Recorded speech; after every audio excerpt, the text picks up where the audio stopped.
तथागत परम भगवान गौतम बुद्ध, परम पूज्य डॉक्टर बाबासाहेब आंबेडकर ह्या महामानवांना अभिवादन करून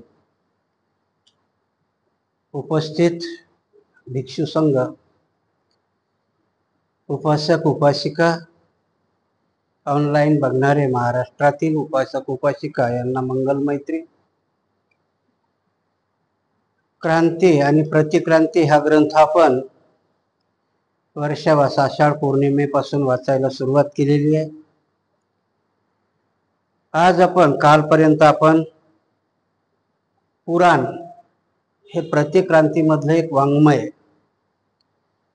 याच्यावरती आपण परवाला काल आपण मिलिंद प्रश्न बघितला, परवाला आपण याच्यावरती बघितलेलं आहे. प्रत्येक पुराणाचं थोडं थोडं विश्लेषण मी केलं होतं. पहिलाच हा चॅप्टर वाङ्मयावरती आहे आणि डॉक्टर बाबासाहेब आंबेडकरांनी हे वाङ्मय बुद्धाच्या पूर्वी घडलेलं नाही, हे बुद्धाच्या नंतर घडलेलं आहे. त्याची पुरावे आपल्याला ह्या ग्रंथामध्ये त्यांनी दिलेले आहेत. तुमच्या लक्षात मनोरंजनात्मक रामायण आणि महाभारत तर झाला असेल, पण वेद म्हटलं की मग डोक्यावून जाणारा प्रकार येतो, नाही का? कारण वेद हे तुमच्या खऱ्या त्रिपिटकाला त्यांनी दिलेलं चॅलेंज आहे. वेद, कारण तुम्ही जर कुठेही चर्चा ऐकत असाल की आमच्या वेदामध्ये हे आहे, आमच्या वेदामध्ये ते आहे, वेदामध्येच अगोदर अनुभव बनवलेला आहे, वेदामध्ये सगळे शोध लागलेले आहेत, हे हिंदू धर्माचे वाक्य तुमच्या कानावर नेहमी पडले असतील. बाबासाहेबांनी वेद तर ग्राह्य धरलेच नाही. वेद एक कर्मकांडाने एका सर्वसामान्य माणसाने लिहिलेले, ते कुठेही अपौरुषेय नाहीत असं बाबासाहेबाचं म्हणणं होतं. आणि मग त्याच्यावरती तोडगा काय होता? बाबासाहेबांच्या अगोदरही बऱ्याचशा टीका झाल्या होत्या, कारण त्या टीका जरी लक्षात येत नव्हत्या तर कबीर झालं, रविदास झालं, ह्या लोकांनी खूप टीका केल्या होत्या. आणि मग त्याच्यावरती काय झालं की वेदांत, वेदांत म्हणजे वेदाचा अंत, त्याला त्यांचा व्याख्या करताना ते सांगतात की वेदांत म्हणजे वेदाचा अंत असा की त्याच्या पलीकडे ज्ञान नाही, अंत आहे, याच्या पलीकडे तुम्हाला ज्ञान सापडूच शकत नाही. की जसं भगवान बुद्धाने शेवटची समाधी सांगितली होती की आपल्याला निर्वाण मिळालंय, शेवटचं निर्वाण आहे, त्याला त्यांनी वेदांतामध्ये सांगितलं की वेदांत हा असा अंत आहे की त्याच्या पुढे कुठलीही विद्या नाही, त्याच्या पुढे ज्ञानच नाही, खरा त्या वेदांताचा अर्थ आहे. आता हा वेदांत समजून घेताना वेदांत म्हणजे चार वेदाचा अंत आहे. जे चार वेद आहे, मागच्या वेळेस मी तुम्हाला सांगितलं, बाबासाहेबांनी वेद याच्यात घेतले नाहीत, पण जोपर्यंत आपल्याला वेदांत पडायचं तर चार वेद माहिती असले पाहिजे. म्हणजे सामवेद, ऋग्वेद, यजुर्वेद आणि अथर्ववेद, हे चार वेद आहेत त्याच्या अंत. मग आता ह्या हिंदू धर्माच्या शास्त्रानुसार त्यांचं दर्शन काय, की जसं बौद्ध दर्शन, जैन दर्शन, चारवाक दर्शन ही दर्शन आहेत, तसं हिंदूमध्ये कुठलं दर्शन आहे का? तर दर्शन नावाचा त्यांच्याकडे कुठलाही प्रकार नव्हता, म्हणून त्यांनी हे दर्शन निर्माण केलं. वेदांत काय केलं त्यांनी? दर्शन निर्माण केलं. मग किती वेदांत आहेत, दर्शन किती आहेत? तर खरे दर्शन 6 दर्शन त्यांनी निवडलेले. 6 दर्शनामध्ये 3च दर्शन, पण त्या जोड्या जोड्या पाडल्या त्यांनी. तर पहिलं दर्शन आहे योग आणि सांख्य. तुम्ही बुद्ध आणि त्याचा धम्म ह्या ग्रंथामध्ये जर वाचलं असेल तर बाबासाहेब भगवान बुद्ध कपिल मुनीकडे प्रवज्या घेतात, आणि सांख्य हा बुद्ध आणि त्याचा धम्म या ग्रंथामध्ये उल्लेख येतो की सांख्य शिकलेला आहे. म्हणून योग आणि सांख्य, न्याय आणि वैशेषिक, आणि वेदांत, वेदांत मध्ये पूर्व मीमांसा आणि उत्तर मीमांसा, असे 6 दर्शन हिंदू धर्मामध्ये सांगितलेले आहेत. ते दर्शन कशा करता निर्माण केलेले? तर प्रतिक्रांती, तुमच्या त्रिपिटकाला पर्याय म्हणून निर्माण केलेले हे वेदांत आहे. तर वेदांत म्हणजे काय आहे? तर आजचा प्रकारच आपला आहे. आपण जे वेदांतावरती भाष्य बऱ्याचशा लोकांनी केलं, ते ज्याला ब्रह्मसूत्र म्हटलंय, आणि ते ब्रह्मसूत्र लिहिण्याचे मग शक्यतोवर सगळ्यांना तुमच्या कानावरती आलं असेल की शंकराचार्य नावाचा एक प्राणी आहे, त्यांनी 4 मठ निर्माण केलेले. शंकराचार्य हे नावच तुम्ही फक्त ऐकलं असेल, पण जोपर्यंत शंकराचार्याची हिस्ट्री माहिती होणार नाही तोपर्यंत तुम्हाला वेदांत कळणार नाही. कारण बाबासाहेबांनी क्रांती आणि प्रतिक्रांतीमध्ये आपल्याला गृहीत धरलेलं आहे की हे तुम्हाला सगळं माहिती आहे. शंकराचार्य माहिती आहे, रामायणातला राम माहिती आहे, महाभारतातलाही माहिती आहे, असं बाबासाहेबांनी गृहीत धरलं. गृहीत का धरलं तर बाबासाहेबाला माहित होतं की आपण सक्षम कधी होऊ हे ग्रंथ ऐकण्याचं. बाबासाहेब 1956ला गेले त्यावेळेस दुसरी पिढी शिक्षित झाली होती ना. आपल्याकडे सगळं गणित आहे की बाबासाहेब हे पहिले मॅट्रिक जरी असतील पण बाबासाहेबाच्या पिरियडमध्ये त्यांच्या बरोबर शिकायला सुरुवात झाली होती. त्याच्यानंतरची पहिली पिढी जी आहे आणि बाबासाहेब गेले 56 पर्यंत दुसरी पिढी शिक्षणाची निर्माण झाली होती. आणि बाबासाहेबांना माहित होतं की हे ग्रंथ वाचता वाचता तिसरी ते चौथी पिढी तयार होईल आणि तिला बरंचसं काही माहिती असेल, पण आपल्याला काही माहिती नाही. आजही आपण फक्त खाली थोडंच माहिती आहे. आणि त्या थोडक्या माहितीवर मग जसं काल मी सांगितलं की आपल्याला थोडीच माहिती असते, पूर्ण माहिती नसेल तर अर्ध्या माहितीवाला माणूस खतरनाक असतो, कारण त्याला अर्ध्या माहितीवर मग अर्धी माहिती खोटी सांगत असतो. तर जर पूर्ण माहिती असेल तर वेदांत सूत्र जर आपल्याला माहिती करायचं असेल तर वेदांत कुणी सांगितलेत? वेद म्हणजे ब्रह्मसूत्र आणि वेदांचा अंत आहे. म्हणजे त्यांनी वेद कुणी लिहिले तर वेद हे देवाने लिहिले. वेद कुणी लिहिले? देवाने लिहिले, देवाच्या तोंडून आलेले. मी मागे तुम्हाला सांगितलं की देवाच्या तोंडून बिंडून काही आलेलं नाही, ते प्रत्येक ऋषीने लिहिलेले आहेत. आणि त्या वेदामध्ये त्या ऋचा आहेत, त्याच्या खाली त्या ऋषीचं नाव आहे. परंतु आपल्याला भुलवण्याकरता किंवा बहुजनाला उल्लू बनवण्याकरता सांगितलं की ही देवाने निर्मित केलेली वेद आहेत. इथे मग तुम्हाला जर कळायचं असतं तर ह्या वेदावरती सगळ्यात जर आधुनिक भाष्य कोणी केलं असेल तर स्वामी विवेकानंदांनी केले. स्वामी विवेकानंदाची हिस्ट्री जवळजवळ सगळ्यांना माहिती असेल तुम्हाला. आणि स्वामी विवेकानंदाला जास्त ओळख कशापासून मिळते तर स्वामी विवेकानंदाने शिकागोमध्ये केलेल्या धर्मपीठामध्ये केलेल्या भाषणाचं एवढं सगळ्याला माहिती असेल. पण तिथे स्वामी विवेकानंदाला ते भाषण करण्याचा संधी कुणी दिली हे कोणालाच माहिती नाही. कारण हिंदू धर्माला हिंदू धर्म ही जगात मान्यताच नाहीये. म्हणून तिथे सगळ्या धर्माचे शिकागो या परिषदेमध्ये काय केलं होतं की सगळ्या धर्माच्या प्रतिनिधीला बोलवलं होतं. आणि तिथे बौद्ध धर्माचे प्रतिनिधी म्हणून कोण गेले होते? धम्मपाल, अनागारिक धम्मपाल. आणि धम्मपाल आता तुम्ही जे महाबोधी विहाराचं हे करता की नाही, पहिला जर उठाव कोणी केला असेल तर अनागारिक धम्मपालांनी केलेला. आणि ते धम्मपाल त्या शिकागो परिषदेमध्ये बौद्धाचे प्रतिनिधी म्हणून गेलेले होते. पण धम्मपाल भारतामध्ये असताना स्वामी विवेकानंद त्यांचे मित्र होते आणि तो वेदांत शिकत होता. तर वेदांताचा तिथे अर्थ आहे. लोक बरेचसे सांगतात की स्वामी विवेकानंद हा कोण आहे? तो शिकेपी आहे, ब्राह्मण नाहीये. म्हणून त्यावेळेस स्वामी विवेकानंदालाही विरोध झाला होता, कारण हा अविवाहित साधू आहे. स्वामी विवेकानंद कोण आहे? अविवाहित साधू आहे. आणि म्हणून स्वामी विवेकानंदाला प्रसिद्धी का जास्त दिली नाही त्यांनी? कारण तो ब्राह्मण नाही, मच्छी खाणार आहे. आणि त्यांचा गुरु कोण आहे? तर परमहंस. जेव्हा आख्यायिका आहे, आता नेमकी खरी आहे की खोटी, कारण हा इतिहास बी आहे. परमहंस हे एका काली मातेचे भक्त आहेत आणि या स्वामी विवेकानंद त्या परमहंसाकडे शिकायला जातो. आख्यायिका सांगतात ते की स्वामी विवेकानंद बाहेर जाऊन दरवाजाची, म्हणजे आपण कुटी म्हणतो की नाही, त्या कुटीला आवाज देतो तर आतून परमहंस विचारतात की कोण आहे? स्वामी विवेकानंद म्हणतात ते शोधायला आलोय की मी कोण आहे. वेदांताचा खरा अर्थ काय आहे की अहम ब्रह्मास्मी, मी कोण आहे. वेदांताचा खरा अर्थ त्यांनी काय सांगितलं की मी कोण आहे. इथे काय सांगितलं भगवान बुद्धाने? अत्तदीप भव, तूच तुझ्या याचा मालक आहे. बुद्धाने सांगून ठेवलं तरी हे शोधत काय भेटले? अहम ब्रह्मास्मी, म्हणजे मीच ब्रह्म आहे.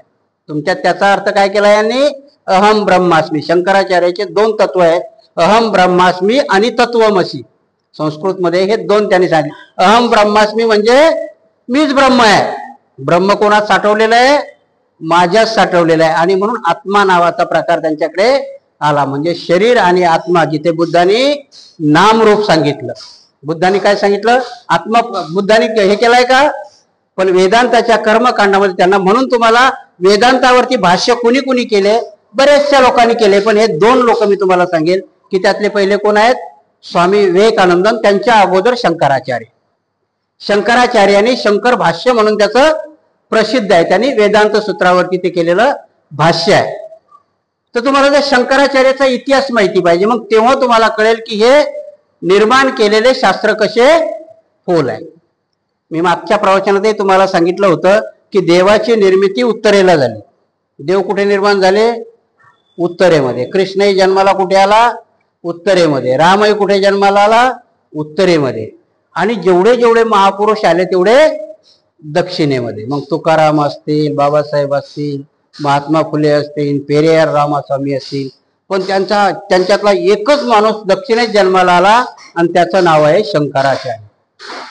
शंकराचार्य आत्ताच तामिळनाडू राज्य याच्यामध्ये तो जन्माला आलेला. त्याची पूर्वपीठिका सांगितली तर तुम्हाला क्रांती आणि प्रतिक्रांती मधला फरक लक्षात येईल की का प्रतिक्रांती शंकराचार्यांनी केली.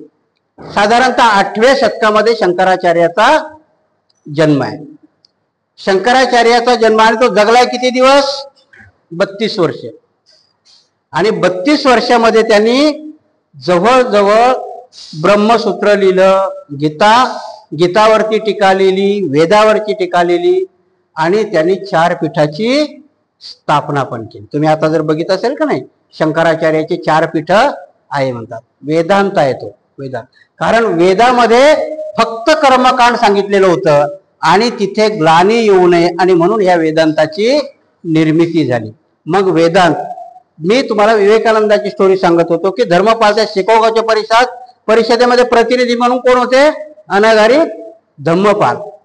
परंतु स्वामी विवेकानंदाची मैत्री असल्यामुळे अनागारिक धम्मपालांनी आपल्या भाषणातला 15 मिनिटाचा वेळ स्वामी विवेकानंदाला दिला होता. आणि मग तिथे स्वामी विवेकानंद प्रत्येक जण येऊन काय म्हणत होता? Ladies and gentleman. त्यावेळेच्या भाषणामधले तिथले वाक्य होते लेडीज अँड जेंटलमॅन. हेच जाऊन तिथं म्हटलं माय ब्रदर्स अँड माय सिस्टर, बंधू आणि भगिनींनो. आणि हे शब्द त्या लोकांना एवढे अप्रूप वाटले आणि तिथून विवेकानंद मोठा झाला. कारण त्या सभेमध्ये जर अनागारिक धम्मपालाने स्वामी विवेकानंदाला आपल्यातला वेळ दिला नसता, कारण स्वामी विवेकानंद जेव्हा चर्चा करायचे तेव्हा स्वामी विवेकानंदाला वाटायचं की हा बुद्ध धम्म व्यवस्थित सांगेल, परंतु त्याने तिथे सांगितलं. त्यांनी तो बोलतानाही बुद्धदेवच म्हणतो. त्यांनी बरेचसे जे ग्रंथ लिहिले त्याच्यामध्ये भगवान बुद्धाची ही केलेली आहे. तुमचं जे मी आता शंकराचं पीठ सांगितलं, तुम्ही कोटला म्हणतात त्याला? बद्रीनारायण की काहीतरी म्हणतात ना त्याला, जगन्नाथ, पुरीचा जगन्नाथ. त्याच्यावरती स्वामी विवेकानंदाने सांगितलं की पुरीचा जगन्नाथ दुसरं तिसरं कुणी नाही तर तो भगवान बुद्धच आहे. आणि म्हणून त्यांचे हे 4ही पीठ जिथं निर्माण केले तिथे पहिले भगवान बुद्धाची ही होती. आज आपण प्रत्येक ठिकाणी सांगतो, त्याच्यामध्ये काही जायचं गरज नाही. आणि म्हणून शंकराचार्याचा इतिहास सांगताना शंकराचार्य जेव्हा पैदा झाला, पॅरलल आणतात ते भगवान बुद्धाचे त्याला. जेव्हा तो पैदा झाला 5 वर्षाचा झाला तेव्हा तो म्हणे टीका लिहायला लागला. सत्य असत्यता माहिती नाही. 5व्या वर्षी तो धर्मग्रंथ त्याला सर्व पाठ झाले होते. त्याच्यानंतर त्याच्यामध्ये ते वैराग्य होतं, कारण तो आई आणि वडिलांना उतार वयात जन्माला आला होता. म्हणजे आई आणि वडिलाचं वय 50च्या आसपासचा असताना एक वेळेस तो नदीमध्ये पोहायला जातो आणि त्या नदीमध्ये मगर त्याचा पाय पकडते. आई तिकडे कपडे धुत असते आणि मगरीने त्याचा पाय पकडला आणि आता त्याला वाटतं मी मरणार. आणि म्हणून तो तिथे मनातल्या मनात संकल्प करतो की मी संन्यास स्वीकारीन, आई सोडायला येते म्हणून आईला सांगतो की तू मला परमिशन दे, आता मी तर मरणारच आहे. मगरीने माझा आख्यायिका आहे, नाही तर मनात मसाले सगळं खरं गळत गेलं. शंकराचार्याची स्टोरी सांगतात ते, कारण कोणालाही देवत्व द्यायचं असेल तर त्याच्यात चमत्कारिकता पैदा करावा लागते. जशी बुद्धामध्ये केली का काही चमत्कारिकता? काही नाही. कारण बुद्धाला जर काउंटर करायचं तर बुद्धाला तसं काउंटर करताच येत नव्हतं. मग कुठल्या तरी चमत्कारिक गोष्टी घातल्याशिवाय बुद्धाला काउंटर करता येईल का? मग शंकराचार्याने त्यावेळेस शंकराचार्याची कथा काय, तर त्या मगरीने पाय पकडलाय आणि तो ऐकून वचन घेतोय की तू मला वचन दे. मीही मनातल्या मनात संकल्प केला की आता मरता मरता तरी मी वैराग्य स्वीकारेल. कारण भगवान बुद्धांनी वैराग्य स्वीकारून तपश्चर्याला गेलेले. म्हणून कुठलीही बुद्धी किंवा कुठलंही निर्वाण प्राप्त कधी होतं? जोपर्यंत तुम्ही वैराग्य स्वीकारत नाही. कालच्या प्रवचनामध्येच मी तुम्हाला प्रश्नामध्येही आलं होतं की तुम्हाला जर लवकर निर्वाण करायचं असेल तर मग प्रवर्जा घेतली पाहिजे, कारण निर्वाण भिक्षूला लवकर मिळतं, कारण त्यांनी सगळं त्यागलेलं असतं. गृहस्थ जीवनामध्ये बरेचसे लोक अरहंत झालेत, निर्वाण मिळालं नाही असं नाही बऱ्याचदा, परंतु भिक्षू निर्वाणामध्ये जिवंत राहू शकतो आणि उपासकाला निर्वाण मिळालं की मग महापरिनिर्वाण बी स्वीकारावं लागतं. तसा हा आईला सांगतो की आता तूही परमिशन दे, मी मरायला लागलो, मला संन्यासी होण्याची परमिशन दे. ती बी म्हणते आता असंही मरते तसंही मरते, ती परमिशन देऊन टाकते आणि तिने होकार भरल्या भरल्या ती मगर त्याचा पाय सोडून देते, निघून जाते. आणि मग हा वर येतो पट्ट्या. मग आई म्हणते जाऊ दे, तू मरत होता म्हणून मी वचन दिलं होतं. तो म्हणतो नाही, आता वचन दिलं तर मी, म्हणून तो 11व्या वर्षी साधू होऊन ब्रह्मणाला निघतो. त्यावेळेस त्यांच्या धर्मग्रंथातलं पीठ कुठलं आहे? काशी. बौद्धाच्या याच्यामध्ये तर भरपूर आहे, तक्षशिला आहे, नालंदा आहे, सगळं आहे, परंतु वैदिक याच्यामध्ये धर्मपीठ कुठे आहे? काशी, म्हणजे बनारस. काही करायचं असेल तर ते कुठे जातात? काशीला जातात. काशीचे ब्राह्मण सगळ्यात हुशार, म्हणून शिवाजी महाराजाचा राज्याभिषेक करायला एक आगा भटाला कुठून आणलं होतं? काशीवर. ह्या लिंक लागल्या पाहिजे तुम्हाला की कशा लागतात त्या. इथल्या ब्राह्मणाने नकार दिला होता म्हणून कुठून आणला? काशीवरनं. आणि हा शंकराचार्य कुठे जातो? काशीला. मी उडता उडता त्याचा इतिहास सांगायला म्हणून तुम्हाला, कारण वेदांत कळालं पाहिजे की वेदांत नावाचा प्रकार का निर्माण झाला. आणि तिथे तो शिकतो. मग आता काय शिकणार दुसरं? वेदच शिकणार ना. वेद शिकतो, वेदावरचं भाष्य शिकतो आणि मग मात्र तो वादविवाद करायला लागतो.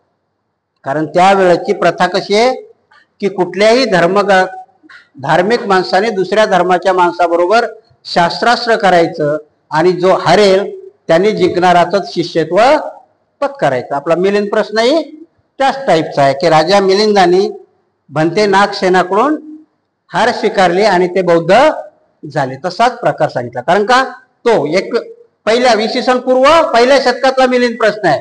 हा शंकराचार्य कधी पैदा झालाय? इसवी 800, म्हणजे 900 वर्षाच्या नंतर. त्याला त्या प्रथेलाच वादविवादाची प्रथा त्यांनी दिली, कारण त्या जमान्यातही वादविवादच धर्मशास्त्रात होत होते. कारण सम्राट अशोकाने युद्धनीती सोडल्यानंतर सगळं जग कशाने जिंकलं? त्यांनी वादविवादाने, शांततेने जिंकलेलं आहे. म्हणूनच आपली मुलगा आणि मुलगी त्यांनी बाहेर देशात धम्मप्रचाराकरता पाठवलं. धम्मप्रचार म्हणजे काय होता त्यावेळेस? आत्ताच्या सारखा नाही. आताचा आपला धर्मप्रचार कसा आहे? केलं प्रवचन, घेतल्या वंदना, झाला धम्मप्रचार. आणि आपला धम्मप्रचार बी कोणाचा आहे? जे धर्मात आहे त्याचाच. आपण काय दुसरीकडे धम्मप्रचार करायला जात नाही. तिथे तसं नव्हतं. भगवान बुद्धांनी भिक्षूला ते सूत्रच दिलं होतं ना, चरत भिक्खवे चारिकं बहुजन हिताय बहुजन सुखाय, की भिक्षुनी एका ठिकाणी थांबू नाही. भिक्षुनी चारिका करत करत धम्म सांगत जावं. आणि म्हणून त्यावेळेचे भिक्षू कुठे कुठे गेले धम्म सांगत? मारवाड्यात आले का नाही? त्यावेळेसचे गणिका आम्रपालीच्या घरी गेले, चांडालिकेच्या घरी गेले, कारण प्रत्येक ठिकाणी गेले म्हणून धर्म वाढत गेला. आणि त्याच पद्धतीने ह्या ग्रहस्थांनी वेदांत टाकायचं म्हणून हा दुसऱ्याबरोबर चर्चा करत राहिला आणि प्रत्येकाला चर्चेत हरवत राहिला.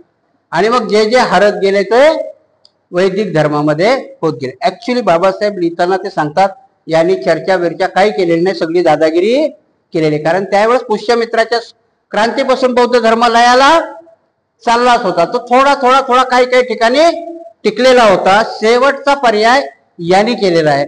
आणि मग शेवटचा हा कोणाला हरवतोय?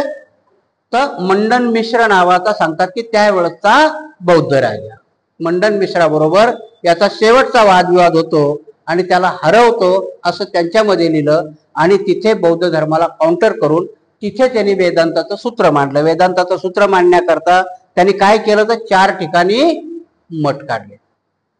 हे 4ही मठ पुढे येईल तुम्हाला की 4ही मठ हे बौद्धाची ठिकाणं होती, पण त्यांनी ते 4ही मठ काढले. तर हे 4ही मठ कुठे कुठे आहेत? पूर्वेला उत्तराखंड मध्ये आहेत, त्याच्यानंतर ते शृंगेरी शारदा कर्नाटक मध्ये आहे, द्वारका गुजरात मध्ये आहे, आणि असे 4 ठिकाणचे मठ ज्याला द्वारिका म्हणतात. मी मागच्या वेळेस तुम्हाला सांगितलं की शिल्पकलेमध्ये मथुरा ही कृष्णाची पहिली नगरी सांगितली ना.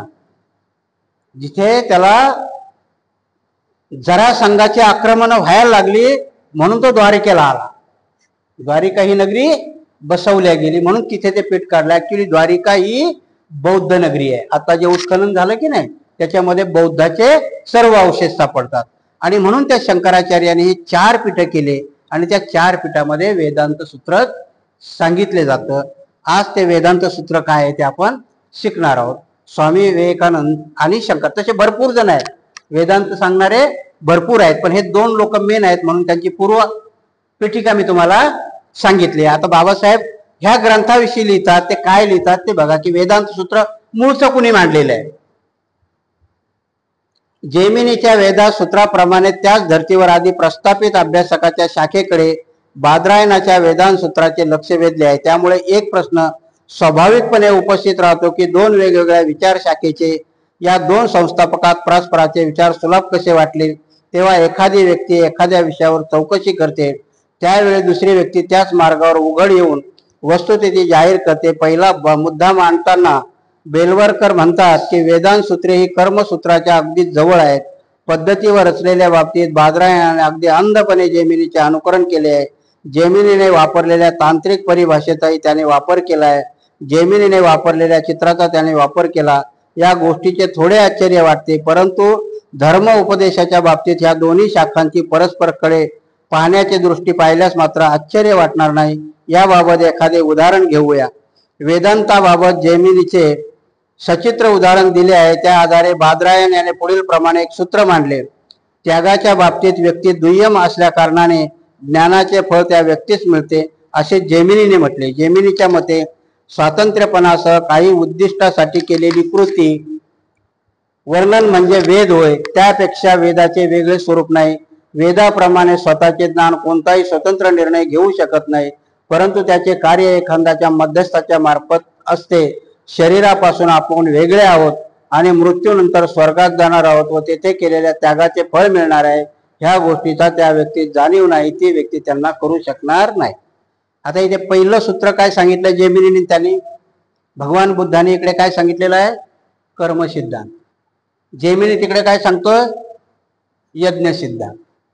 कारण कर्म सिद्धांतामध्ये भगवान बुद्ध काय सांगतात की तुम्ही जे कर्म कराल त्याची फळं तुम्हाला भेटणार आहे. मग आता याला काउंटर करण्याकरता वेदांत सूत्रानुसार, वेदांत सूत्र हे कोणाचं खरं सूत्र आहे, जैमिनी आणि बादरायण. मागे आपण बघितलंय बादरायण कोण आहे, जैमिनी कोण आहे. बादरायण हाच कोण आहे, वेद व्यास आहे. बाबासाहेब म्हणतात बादरायण दुसरा तिसरा कोणी नाही तर तो कोण आहे, वेद व्यास आहे. आता याच्यामध्ये वेद व्यास आणि बादरायण हे दोन्ही का मिळवले गेले, तर जैमिनी हा कर्मकांड सांगतोय. जैमिनी काय सांगतोय, कर्मकांड. कर्मकांडामध्ये त्यांनी काय सांगितलंय, होम हवन आणि हे केलं पाहिजे. मग त्या होम हवनाकरता त्याग कशाचा आहे, संपत्तीचा त्याग आहे जास्तीत जास्त, की त्याच्यामध्ये तूप टाका, घी टाका, एखादं बकरं कापून टाका, गाय कापून टाका. हा वेद कोण सांगतोय, जैमिनी. पण तू जेव्हा त्या जैमिनीवरती बौद्धाच्या सूत्राला काउंटर होतंय का, बौद्धांनी कर्म सिद्धांत सांगितलेला आहे. बौद्ध काय म्हणतात, भगवान बुद्ध म्हणतात की कर्म सिद्धांत आहे, तुम्ही जसं कर्म कराल तसं तुम्हाला फळ मिळेल. ह्या जगातला पहिला वैज्ञानिक तो आहे की जसं तुम्ही कराल तसं भराल सांगणारा. पण इथं जैमिनीने सूत्रात काय सांगितलेलं आहे की वेद केला पाहिजे. पण बादरायणाने त्याला जोड देतात थोडीशी, की बादरायण म्हणतो की वेद केला तर ठीक आहे, परंतु त्याला मध्यस्थाची जोड लागते म्हणजे पुरोहित. बादरायणाने कोण आणला तिथे, पुरोहित, की मध्यस्थाशिवाय तुमच्या कुठल्याही कर्मकांडाला फळ येणार नाही. आणि मग इथे बादरायण म्हणतो की मध्यस्थ कशा करता लागतो, तर तुम्ही इथे केलेल्या त्यागाचं फळ कुठे भेटणार आहे, स्वर्गात भेटणार. इथे भेटणार आहे का. भगवान बुद्ध काय म्हणतात की कर्म कराल, कर्माचं फळ तुम्हाला इथेच भेटेल. कर्म सिद्धांताने भगवान बुद्धाने पुनर्जन्म सांगितलाय, परंतु पुनर्जन्म कशाचा सांगितलाय त्यांनी, पंचमहाभूताचा, आपल्या 4 महाभूताचा. माणूस मेल्यानंतर जी भूत आपल्यातली जी महाभूत निघून जातात आणि ते आपल्या महाभूतात विलीन होतात, तो पुनर्जन्म तिथे होतो. इथे यांनी स्वर्गाचं सुख दाखवलेलं आहे. आणि स्वर्गाचं सुख दाखवण्याकरता बादरायण कोणाला मध्यस्थी टाकतोय, ब्राह्मणाला, की जोपर्यंत पुरोहित असणार नाही तोपर्यंत त्याचं फळ तुम्हाला मिळणार नाही. म्हणून बुद्धीची जोड कुठे दिली त्यांनी, की जेमिनी कर्मकांड सांगत असताना बादरायण त्याला मध्यस्थाची आणि त्याला मग बुद्धिवाद जोडतात की बुद्धिवादा जोडण्याकरता काय आहे तो मध्यस्थ कशा करता लागतो मंत्र म्हणायला लागतो ना. बाबासाहेबांनी तेच सांगितलं की ह्या सृष्टीवरती देवाशिवाय कशाचंही पान हलत नाही. देवाने सगळी सृष्टी निर्माण केली. चराचरात कोण आहे तर देव आहे. बाबासाहेब म्हणतात शास्त्राने देवाला निर्माण केलं पण देव कोणाच्या अधीन आहेत कारण ब्राह्मणाचा मंत्र म्हटल्याशिवाय काही देव पावत नाही म्हणून तो कोणाच्या अधीन आहे ब्राह्मणाच्या. नित्याच ब्राह्मणाच्या अधीन आहे का तर ब्राह्मणाच्या मंत्राच्या अधीन आहे. म्हणून बाबासाहेब म्हणतात की ह्या पृथ्वीवरचे खरे देव कोण आहेत ब्राह्मण आहे ना. म्हणून त्यांना काय म्हटलंय भूदेव. ब्राह्मणाला काय म्हटलंय भूदेव. आणि म्हणून 60 वर्षाचा बहुजनाचा माणूसही 8 वर्षाच्या ब्राह्मणाला पाय लागो पंडितजी म्हणतो की नाही पाय लागो पंडितजी. बाबासाहेब त्याच्याच करता म्हणतात की ब्राह्मण धर्मामध्ये कितीही नालायक माणूस जन्माला आला तरी त्याला ढकलून देऊन शूद्र होण्याची काही प्रक्रिया आहे का. बाबासाहेब म्हणतात ही 4 माळ्याची इमारत आहे पण ना हिला जिना आहे आणि शिडी आहे. त्या टीकेला मग यांनी वेदांताची जोड दिलेली आहे आणि वेदांतामध्ये हे 4 दर्शन निर्माण केले त्यांनी.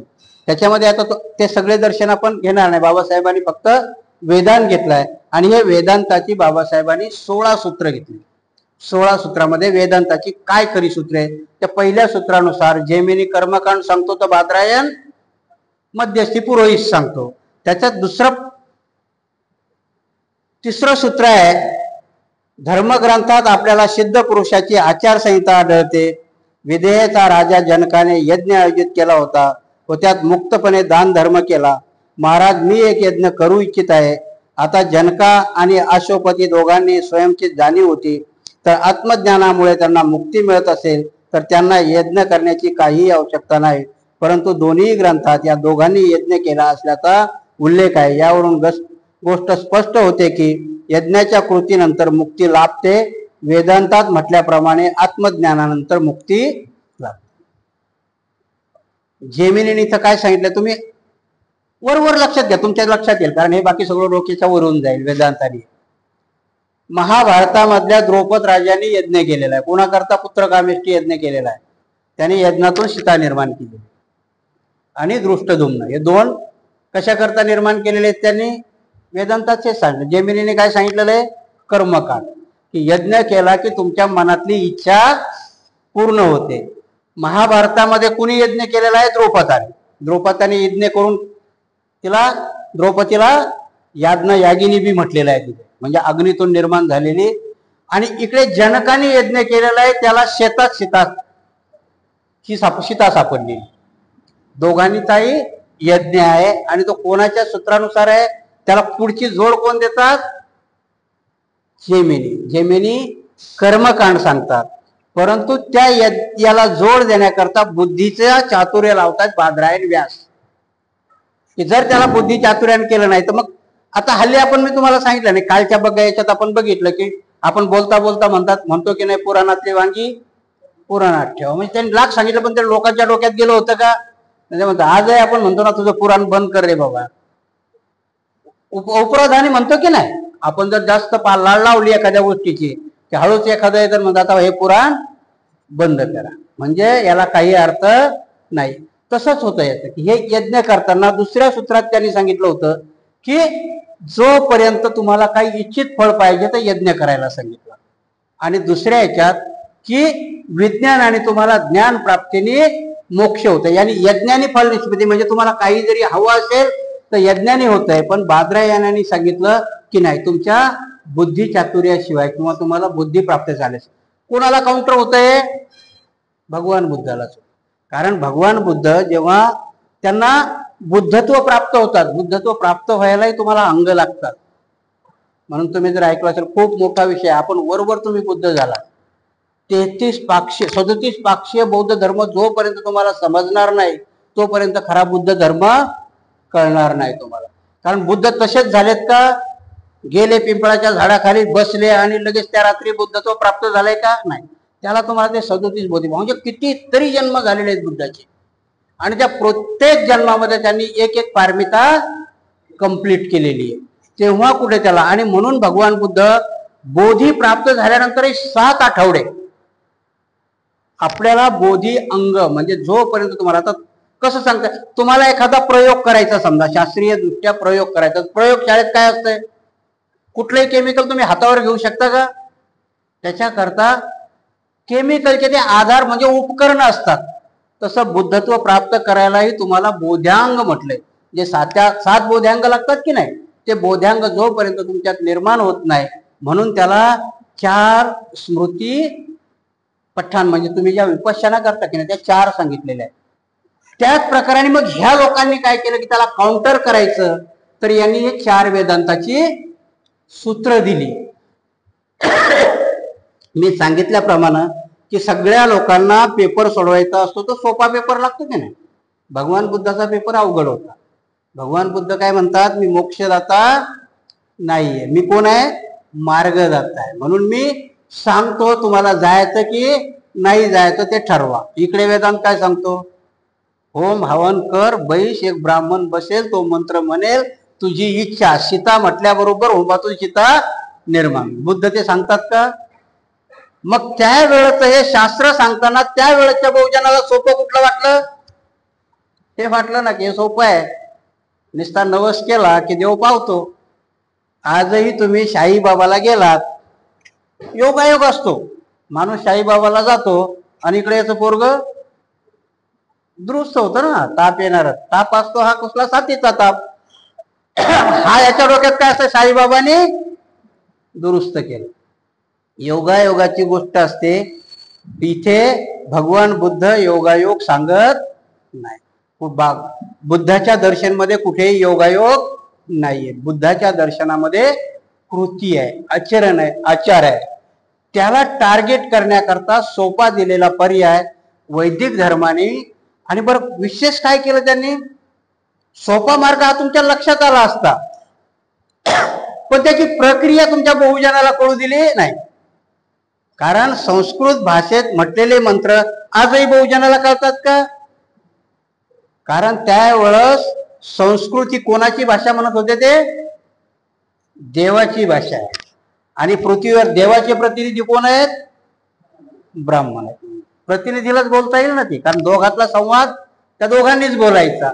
तुम्हाला जर तुम्ही, कारण वेद संस्कृत मध्ये होते म्हणून शूद्रांनी वेद वाचले तर त्याची जिव्हा काटायची, ही मनुस्मृतीमध्ये शिक्षा होती. आता ते मागे लागले संस्कृत शिका, संस्कृत नावाचं एक विद्यापीठ निर्माण करतात. कारण एवढी चालाक आहेत. क्रांती आणि प्रतिक्रांतीच्या मध्ये बाबासाहेब का लिहितात की आपण तुम्हाला पहिलं संस्कृत शिकायला मनाई केली आणि आता संस्कृत शिकण्याकरता मागे लागला. कारण काय केलं त्यांनी, आता संस्कृतामध्ये त्यांनी एवढे पर्याय आणून ठेवले तुमच्या पुढे की ते दर्शनी भागाला तुम्हाला वाटताना तो वेद आता तुम्हाला तुमचा वाटला पाहिजे. म्हणून आजही शिक्षण, आता तुम्ही बरेचसे प्राध्यापक आहात, शिक्षक आहात, शिक्षणाचं जर त्यांनी धोरण कसं बदललंय. पहिल्या वेळेसही बाबासाहेब शिकवत नव्हते, थोडासा असतात. त्यावेळेसही बाबासाहेब कसा शिकवला, दलिताचा कैवारी. बाबासाहेब महारवाड्यातून बाहेर न पडण्याचं कारण काय होतं की त्या बाल मनावरतीही लोकांच्या बाबासाहेबाला काय केलं होतं, दलिताचा कैवारी. बाबासाहेब खरे दलिताचे कैवारी होते का? बाबासाहेब तर भारताचे भाग्यविधाता होते. पण बाबासाहेब भारताचे भाग्यविधाता हे कधी तुम्हाला कळूच दिलं नाही. त्याच प्रकारे वेदांत नावाचा हा प्रकार किंवा हे आलेलं लिटरेचर हे मॉडिफाय करत गेले. जेव्हा क्रांतीला प्रतिक्रांती करायची, पुष्यमित्र शृंगाने काय केलं होतं, फक्त राजाच मारला होता ना. राजा मारून प्रतिक्रांती करता येते का? कारण तुमच्या डोक्यावर राज्य करायचं, तुमच्या संपत्तीवर कोणी राज्य करेल, परंतु तुमच्या डोक्यावर आणि तुमच्या शरीरावर राज्य करायचं तर तुम्हाला धर्म द्यावा, धर्म आणि धर्मग्रंथ द्यावा लागतील. बाबासाहेबाला बुद्ध आणि त्याचा धम्म लिहायची गरज का पडली? पण बाबासाहेबही म्हटले होते ना, मी धम्म दिला तुम्हाला, पण त्या धम्माचं आचरण करायचं लिटरेचर जर तुमच्या जवळ नसेल तर तुम्ही, म्हणून आपली आता अडचण काय आपल्या लोकांची, कारण बाबासाहेब खूप लवकर गेले आणि ज्याच्यावर जबाबदारी होती धम्म सांगण्याची त्या लोकांनी इमानदारी केली नाही. धम्म ज्या फॉर्म मध्ये सांगायला पाहिजे त्या फॉर्म मध्ये सांगितला नाही. माझं ऑब्जेक्शन सगळ्यावरतीच आहे, भिक्षू संघावरती आहे, त्रिलोक्य महासंघावरती आहे, बौद्ध महासभेवरती आहे. कारण बाबासाहेबांनी शुद्ध मनाने जबाबदारी ह्या लोकांवरती दिली होती.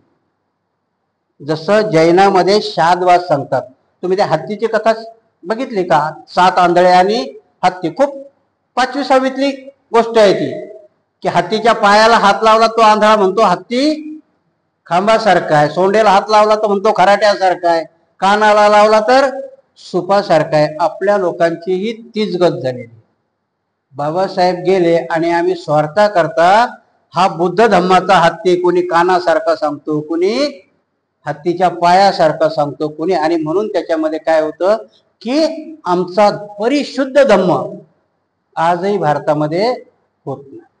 मग आम्ही कुठल्या गोष्टीला नाकारायचं आणि कुठल्या गोष्टीला स्वीकारायचं याच्या द्वंद्वात आहोत. अति शिकलेला माणूस अति तर्कवान होतो आणि मग अति तर्कवान झाला की मग म्हणतो त्या वंदनेत काय पडले, म्हणतो की नाही. वंदनेत काय पडले? बाबासाहेब स्वतः वेद मंत्र म्हणत होते, अहम, त्यांचा मंत्र स्वतः म्हणत होते. बाबासाहेबापेक्षा मोठे तर आपण नाही. मग आम्ही अति शिकलेले लोक, आपल्या बौद्ध धर्मावरतीच प्रतिक्रिया आली की लगेच आम्ही त्याच्या बाजूने होतो. ठाम मत आमचं कुठलंही नसतं. आणि का ठाम मत होत नाही? तर ही पर्याय आहेत आमच्या पुढे टाकलेले, आमच्या बुद्धीला केलेलं भ्रमिष्टपण. आजही आमचा कुठले, इथे बसलेल्यापैकी जर मी काही प्रश्न टाकला तर सगळेजण वेगवेगळी उत्तरं देतील. कारण काय की आम्ही त्याच्यावरती ठाम नाही. म्हणून कधी मी उदाहरणं देत असतो की आपल्यावाली वंदना म्हणताना प्रत्येकाचे टोन वेगवेगळे आहेत. मराठवाड्यात गेले वेगळ्या पद्धतीत म्हणणार, विदर्भात गेले वेगळ्या पद्धतीत म्हणणार, नाशिककडे गेले त्या ऐरणी वेगळ्या पद्धतीत म्हणणार. परंतु त्या ब्राह्मणामधले लग्न लावण्याचं मंगल अष्टक त्यांच्यावालं तुम्ही दक्षिणेत जा किंवा उत्तरेत जा, एक सारख्या टोनिंगमध्ये येतो. इकडचा ब्राह्मण असा बोलताना खडे वाडा वाजवल्यासारखे बोलतात दक्षिणेतले, उत्तरेतले प्युअर हिंदी बोलतात. परंतु लग्न लावण्याच्या त्यांच्या संस्कृत मधला टोन हा एक सारखा असतो आणि म्हणून त्यांचा धर्म. आपल्यात टोनही एकत्र नाही. आता आम्ही कधी कधी कार्यक्रमाला जातो, मी मागं जसं सांगितलं त्याप्रमाणे आपल्यातली अर्धी परिस्थिती कशी आहे आणि अर्धी कशी आहे, म्हणून अर्ध्या याच्यात आम्हाला धम्म कळलेला आहे. धम्म कसा कळलाय आपल्याला? की त्यांच्यामध्ये माणूस मेला की डोक्याचे केस काढतात. डोक्याचे केस, त्यांचं सुतक कसं आहे? डोक्याचे केस काढून. आम्ही एकदाच काढून टाकलं. भिक्षू लोकांनी काय केलं? एकदाच सुतक काढून टाकलं ना. आमची लोक काय करतात मग आता? टक्कल नाही करत, भंतीजीला बोलावतात. पण भंतीजीला बोलवलं तरी त्या फोटोच्या पुढे ताट बनवून ठेवतात जेवायचं. म्हणजे अर्ध स्वीकारलं ना अर्ध नाकारलं. मग त्याला पूर्ण स्वीकारण्याकरताही आम्ही तयार नसतो. मग आम्ही त्याला तर्काने वेगवेगळे उत्तर देत असतो. म्हणून आम्ही शाही बाबाला जातो आणि पकडल्या गेला या प्राध्यापक काय म्हणतो? नाही हो, बापाची इच्छा आहे. जातो हात, सांगतो कोणाची इच्छा आहे? बापाची. बापाची इच्छा आहे, मग काय करणार? जुनी माणसं आहे. म्हणजे कुठेही स्टँड नाही येत. आम्ही बाबासाहेबाला हे स्टँड करायचं होतं. त्यांनी स्टँड कसं केलं? त्यांनी ढळू दिल्या का त्यांच्या निष्ठा? वेदाला चॅलेंज झाल्यावर त्यांनी वेदांत निर्माण केलं. त्याच्यामध्ये तुम्हाला बौद्धिक पाहिजे होतं ना, म्हणून बौद्धिक दिलं, वेदांत निर्माण केलं. तुम्हाला मनोरंजन पाहिजे होतं म्हणून रामायण निर्माण केलं. रामायण निसतं तसं नाही तर उत्तर रामायण जोडून त्याच्यामध्ये गीता, महाभारतात गीता घातली. कारण लोक म्हणत रामायण बाबासाहेबांचीच टीका आहे. काय आहे त्याच्यामध्ये? 2 भावाभावामध्ये लावलेलं भांडण. महाभारत म्हणजे काय आहे? बाबासाहेब म्हणतात की 2 भावाभावामध्ये लावलेलं भांडण. अशी टीका बाबासाहेबांच्या अगोदर कोणीतरी केली म्हणून त्या भांडणात त्यांनी गीता घातली. त्या युद्धामध्ये त्याला ध्यान करायला शिकवलं अर्जुनाला, आणि मग ती गीता फेमस केली. म्हणून ते 24 तास जागृत आहेत. आम्ही 24 तास जागृत आहोत का?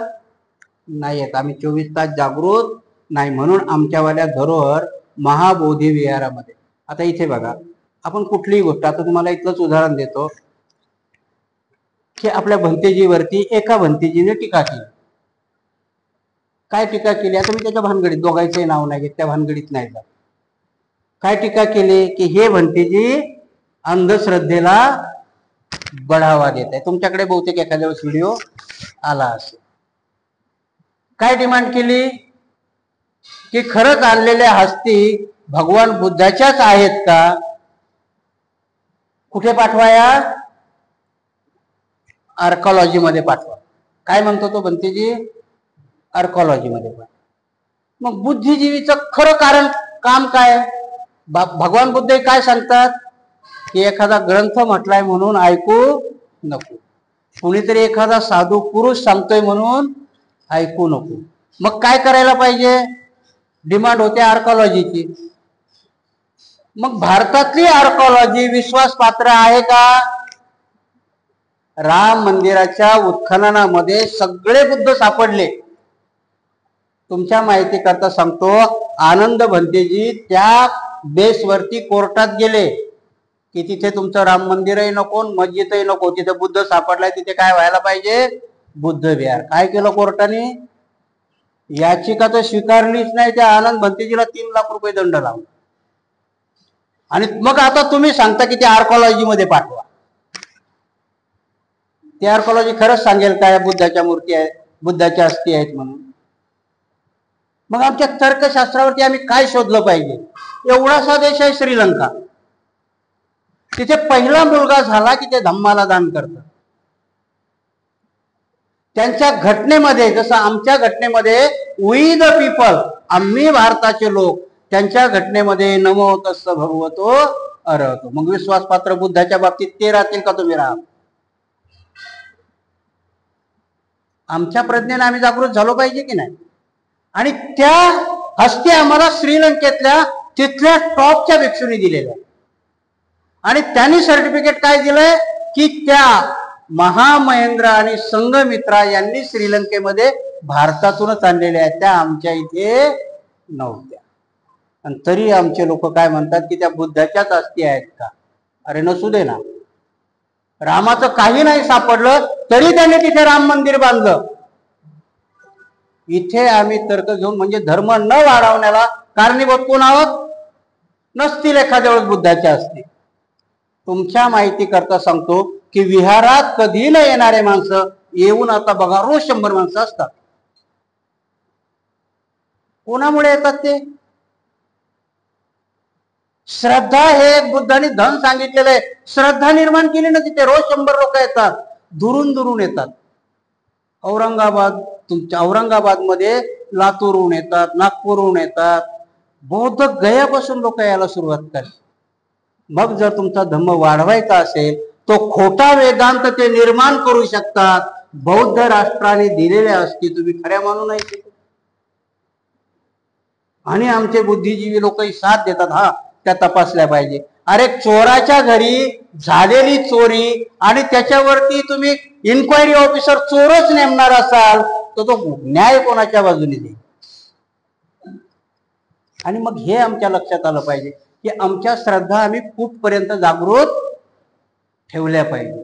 बुद्धिजीवीवरती हे कर्तव्य येतं, तसाच धर्म वाढणार नाही. कालच्या प्रवचनात मी जे सांगितलं ना की वाटा निर्माण करावा लागतील. कधी कधी काही गोष्टी आपल्याला चाकुरीच्या बाहेर जाऊन करावा लागते. विहारामध्ये का नाही येत? ह्या विहारामध्ये आपण सगळेजण, कारण आमच्यातलं श्रद्धा हे दल जागृतच नाहीये. त्यांनी वेदांत जागृत केला. वेदांतामध्ये तुम्हाला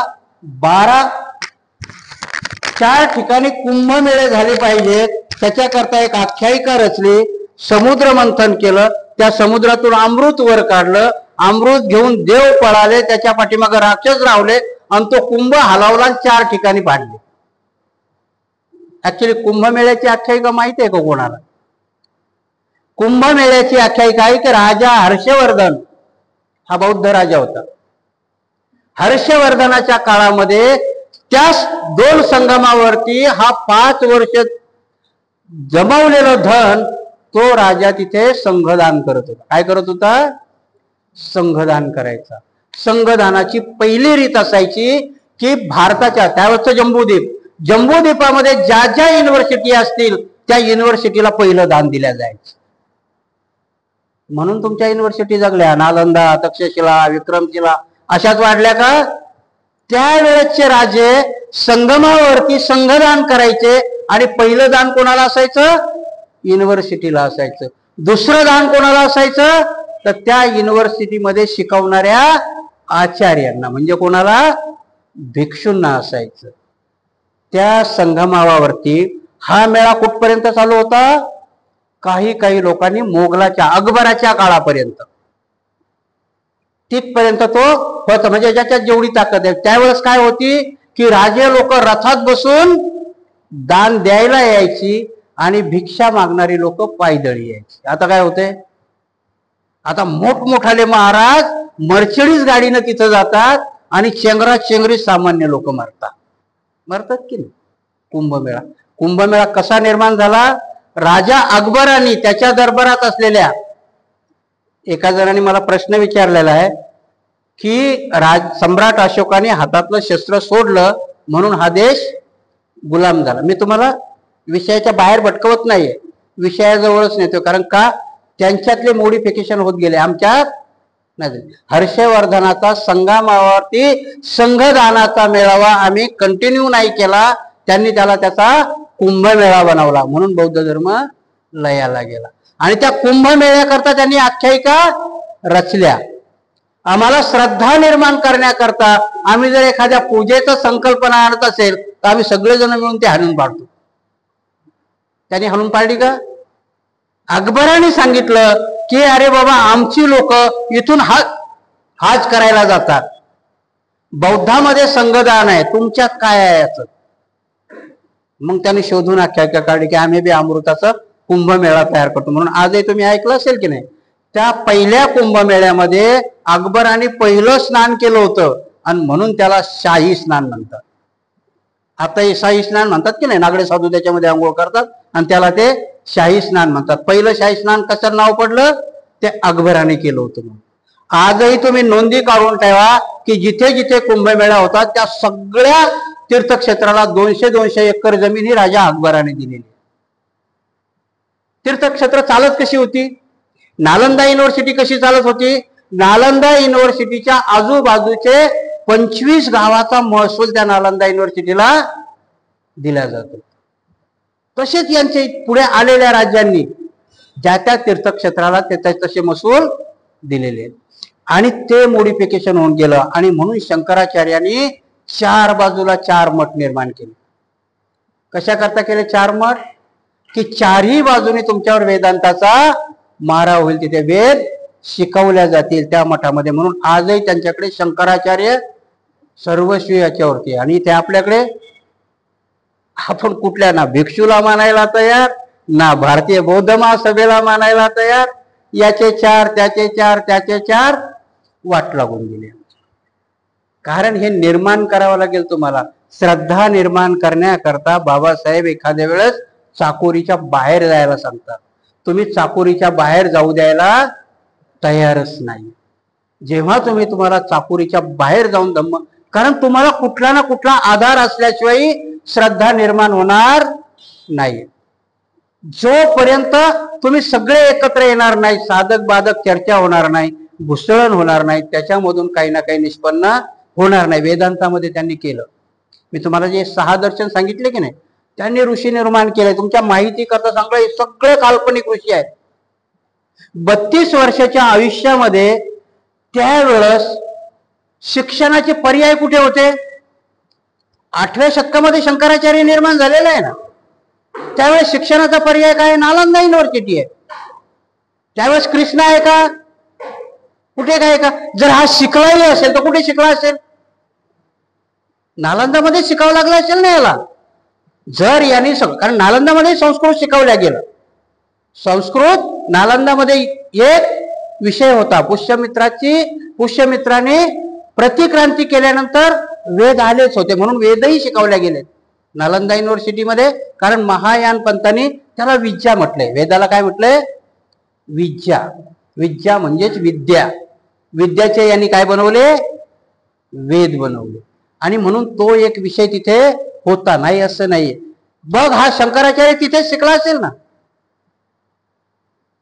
शंकराचार्याचा एक गुरु आहे कुमारिल भट्ट.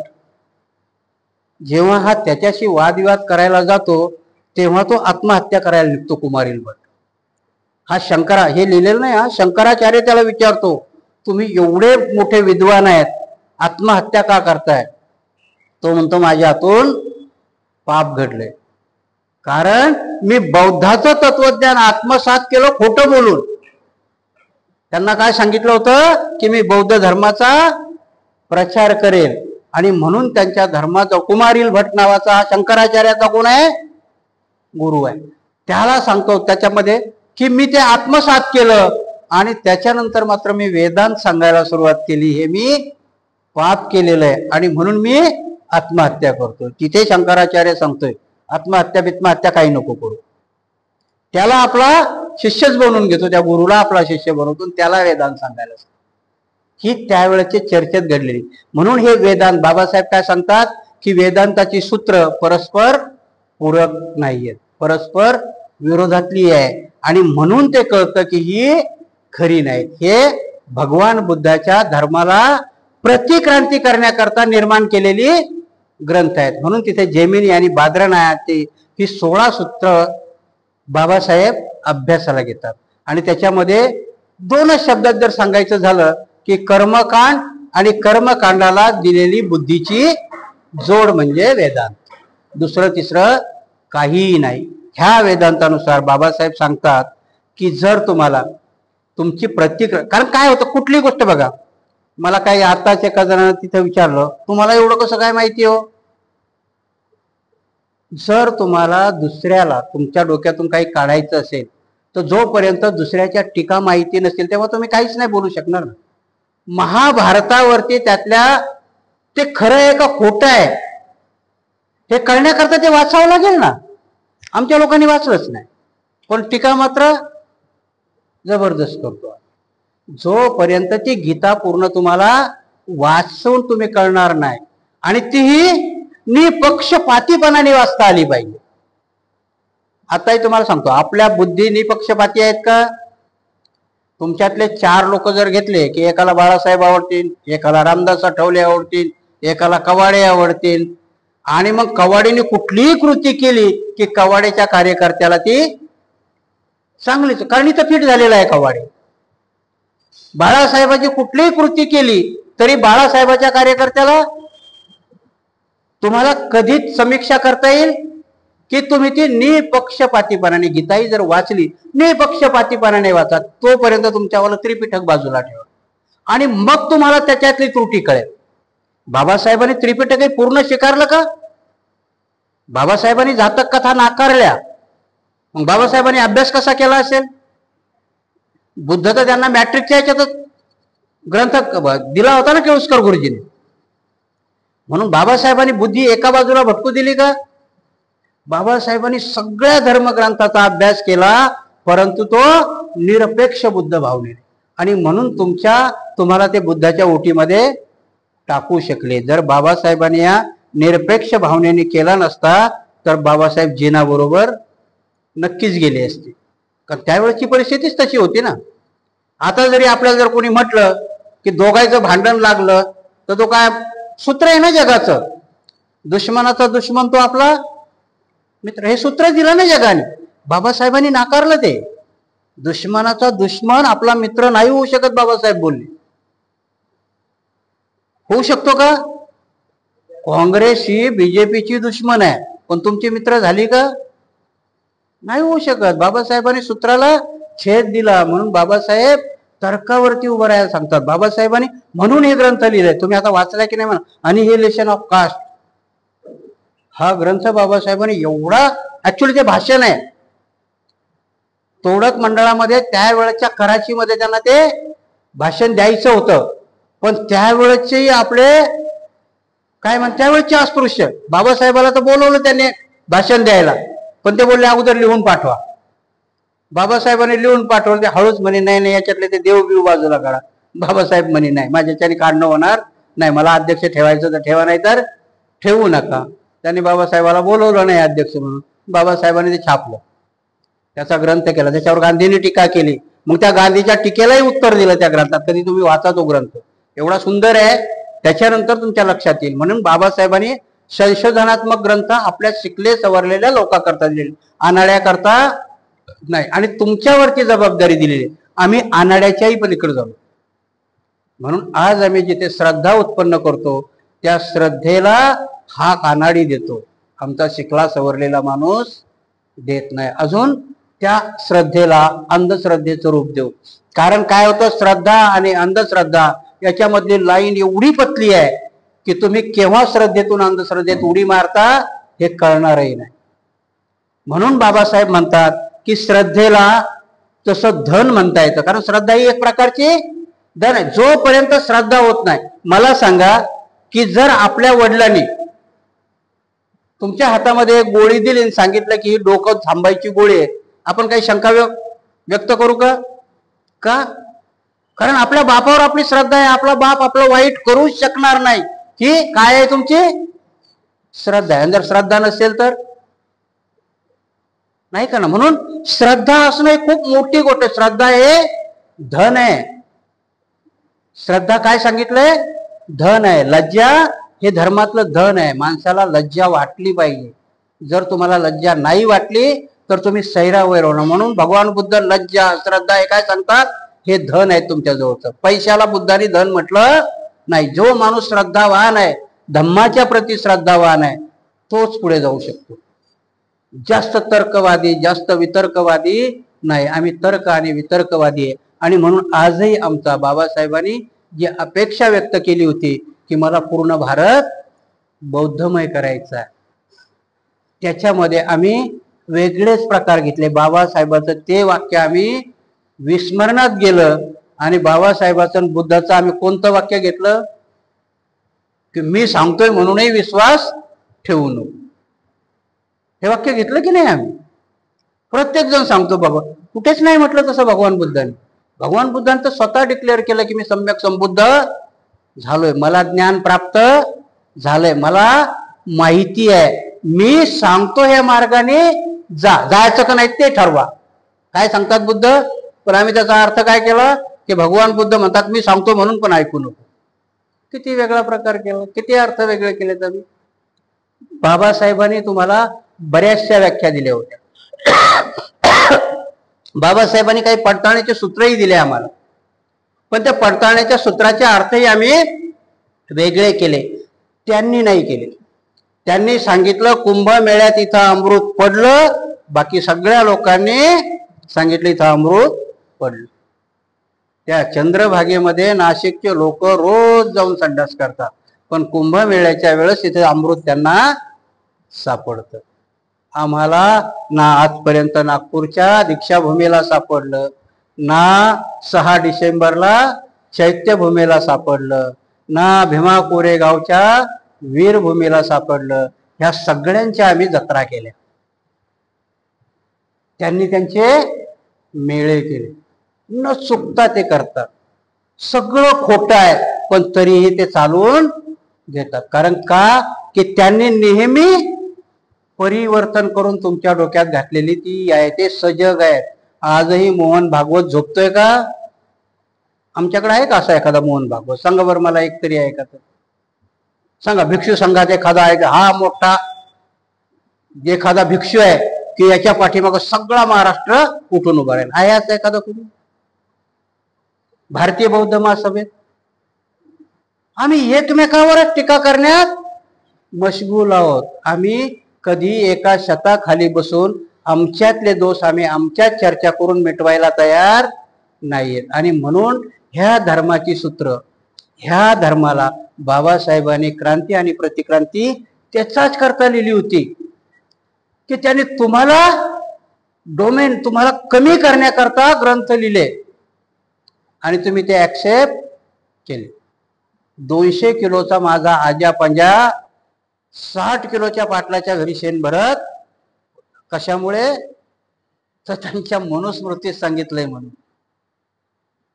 जेव्हा आमच्याकडे सिद्धनाथ निर्माण झाला, जेव्हा आमच्याकडे बाबासाहेब निर्माण झाले, जेव्हा आमच्याकडे महात्मा फुले निर्माण झाले, तेव्हा कुठे कुठे आमच्यात आता परत आम्ही त्याच मार्गावर चाललो.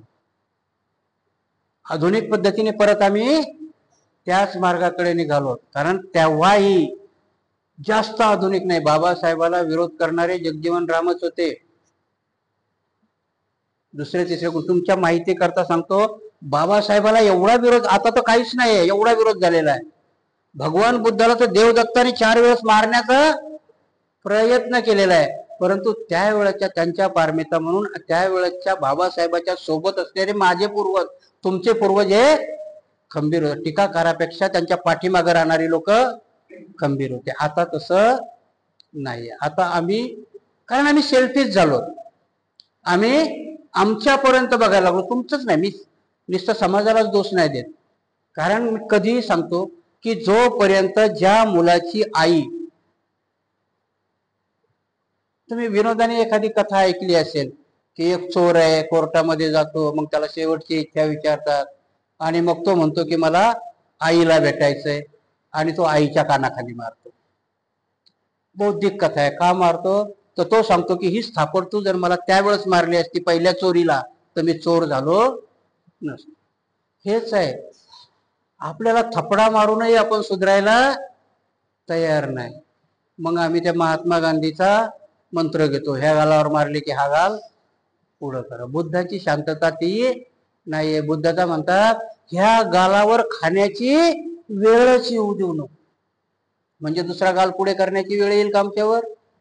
बुद्ध सांगतात. म्हणून तिथे सांगितलं की अनावधानाने घडलेलं अकुशल कर्म जास्त सजा देतं. त्यांनी काय सांगितलं? अनावधानाने घडलं ते माप. बुद्ध सांगतात नाही, अनावधानाने तुमच्या कथा. म्हणून ते उदाहरण त्याचं देतात की एका तापलेल्या सळईवर तुम्हाला जर सांगितलं की जाणून बुजून पाय देता, तुम्ही किती आरामाने ठेवाल, कारण तुम्हाला माहिती आहे चटका लागणार आहे. पण ते जर न कळत पाय पडला तर खोल पर्यंत जातो. म्हणूनच इथे बुद्धाने आम्हाला जे तत्वज्ञान शिकवलं, बुद्ध धर्म शिकवला, हा समजण्याला कठीण आहे. म्हणून त्यांनी याला काउंटर करण्याकरता, आणि बघा किती चालाकपणाने केलेलं आहे की वेदांताचं सूत्र वेदामध्ये, म्हणजे ते सांगताना सांगतात की बुद्धच काय, तुमच्या 28 बुद्धाच्या अगोदरच आहे. आणि मग आमचा डोकं स्वीकारायला लागतं. बाबासाहेबांनी त्याच्याच करता लिहिलं की त्याच्या अगोदरच काहीच नाही. पुढे बाबासाहेब लिहितात की वेदांत कधी निर्माण झालं? 12व्या शतकात आहे. वेद न्यायाला सुरुवात कधी केली तुम्ही? मोगलाच्या काळामध्ये. उपनिषद म्हणून अकबर उपनिषद पण येतं. मोगलाच्या काळामध्ये उपनिषद लिहायला सुरुवात केली. कारण तुमच्यावरती तुमचं भडीमार व्हावं तुमच्यावरती, तुम्ही त्याच्यातून वरच येऊ नये. बहुजनाला त्या संकटामध्ये, आणि आजही बहुजन येतोय का वरती? कुठे काही झालं तर शेवटचा पर्याय असतो की त्या बहुजनाच्या पुढे मुसलमान शत्रू दाखवल्या जातात, हिंदू मुसलमान केल्या जातात. आज हिंदू मुसलमान केल्या जातं. मुसलमान संपल्यानंतर वेळ कोणाची आहे? तुमची आहे. मध्ये मध्ये तुमच्यावरही होते, पण ते तुमच्या लक्षात येत नाही, कारण नंतर मग तुम्हाला त्या हिंदूमध्ये जॉईन केल्या जातं. महाराष्ट्राची परिस्थिती वेगळी आहे. थोडासा बौद्धिक बुद्धीने जरी आपण तयार झालो तरी वेद आणि वेदांत आणि महाभारत आणि पुराण ह्या गोष्टी जोपर्यंत आपल्याला समजणार नाहीत तोपर्यंत, कारण हे समजावण्याचं कशा करतायत? तुम्हाला समजलं तर त्या दुसऱ्याला समजावायच्यात ना. आम्हाला समजल्यावरच आम्ही दुसऱ्याला समजावू. बाबासाहेबाची अपेक्षा होती म्हणून बाबासाहेब हरिजन म्हणायला विरोध केला. बाबासाहेबांनी काय पर्याय शब्द दिला? शेड्यूल कास्ट म्हटलं की नाही? शेड्यूल कास्टचा अर्थ काय? शेड्यूल म्हणजे यादी. त्या मागासवर्गीय लोकांची यादी. बाबासाहेबांची अपेक्षा काय होती की मी शेड्यूल कास्ट यांना जेव्हा सगळ्यांना म्हणते हे कधी ना कधीतरी एकत्र येतील. नाही आलो आम्ही. आमच्या अस्मिता अजून आम्ही खूप जाग्या केल्या. आणि म्हणून त्यांनी जसं म्हटलं की गर्व से कहो हम हिंदू है, आमच्याकडे उत्तर प्रदेशात गेलं की ते म्हणतात गर्वच आहे कहो आमच्या महाराज. आम्ही त्या केल्या. बाबासाहेबांचे शब्द आम्ही ऐकलेच नाही. बाबासाहेबांनी कशा करता दिलं होतं आम्हाला आणि आम्ही काय करून बसलो. आजही की राज्य घटना बाबासाहेबच त्यावर बोलले, तुम्हाला बोलायची गरजच नाही. बाबासाहेब बोलले होते शेवटच्या भाषणात की ही राजकीय लोकशाही भेटली आता तुम्हाला, हिला जर सामाजिक आणि आर्थिक लोकशाहीचं पाठबळ मिळालं नाही तर हा डोलारा कधी गळून पडेल याचा काहीही भरोसा नाही. म्हणून त्याचा उदय करण्यात काही अर्थ नाही. आणि म्हणून आपल्यावरती एक झिंग असते, झिंग. आणि म्हणून तो कार्ल मार्क्स म्हटला. दुसरा एक ग्रंथ आहे तुम्हाला समजायचा असेल, बाबासाहेबांनीच लिहिलेला, कार्ल मार्क्स आणि बुद्ध. त्याच्यात कार्ल मार्क्स काय म्हणतो की धर्म ही आपूची गोळी आहे. कारण ती आपूची गोळी काय करते, माणसाला नशेत ठेवते ना, धुंदेत. काय खरं काय खोटं याचं हे लागू. धर्म ही तसंच आहे. आणि म्हणून भगवान बुद्धांनी याला धर्म म्हटलंय का धम्म म्हटलंय. वाट आहे, चाला. धम्म म्हणजे मार्ग आहे तुमचा. आर्य अष्टांगिक मार्गाला कर्मकांड म्हटलंय का पटीपदा म्हटलं. मार्ग आहे तो, चालण्याचा मार्ग आहे, कर्मकांड नाहीये. त्यांच्यामध्ये ते कर्मकांड आहे. खंडोबाला बोकड्या कापावंच लागतो. इथे तुमचा एखादा आर्य अष्टांगिक मार्गामध्ये तुम्ही चालत असताना एखादा गेलं तरी काय हरकत नाही. सम्यक सांगितले, त्याची टोकाची भूमिका नका, खालची घेऊ नका.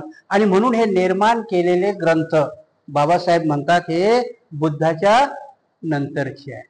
कशा करतायत तर तुमच्या बौद्ध धर्माला काउंटर करण्याकरता. आजही आमच्या डोक्यात काय चालतंय, मग ठीक आहे नंतरचे जाऊ द्या. अरे पण बौद्ध धर्माला काउंटर केलंय. बाबासाहेबांची अपेक्षा काय आहे की हे बाजूला सारा आणि बौद्धापर्यंत जा, बुद्धापर्यंत पोचवा, याच्या करता लिहिलेले ग्रंथ आहेत. आम्ही आजही वाचतो ते कशा करता, ठीक आहे वाचला, बाबासाहेब म्हणतात नंतरचे.